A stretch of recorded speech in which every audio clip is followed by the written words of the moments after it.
Владата ќе ја чека ревизијата на експертите од Меѓународната федерација на инженери консултанти, која се очекува да покаже во која насока треба да продолжи изградбата на автопатот Охрид-Кичево, кој по 10 години се уште е далеко од завршница.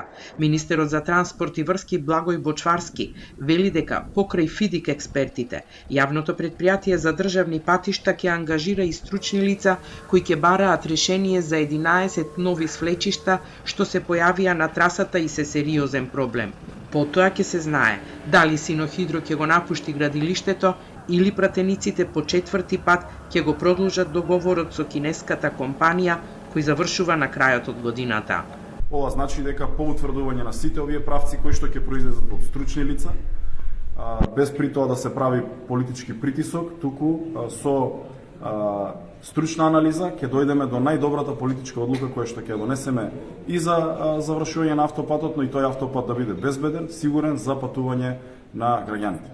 Бочварски вели дека кинеската компанија досега не побарала средба со владата по најавите дека се разгледува можноста државата да не го продолжи договорот со Синохидро, но вели отворени се за разговор.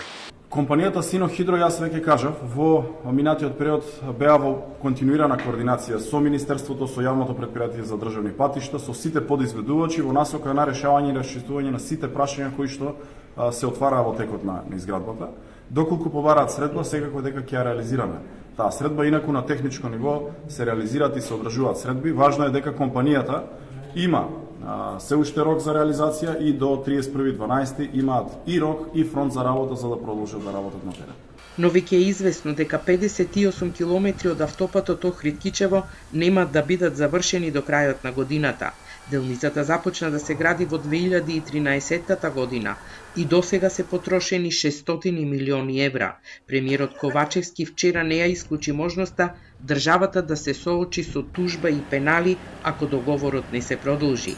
За одговорност за изборот на Синохидро запре и кривичното гонење против екс-премиерот Никола Груевски и тогашните функционери Владимир Пешевски, Милијана Киевски и Љупчо Георгиевски поради измените на кривичниот законник.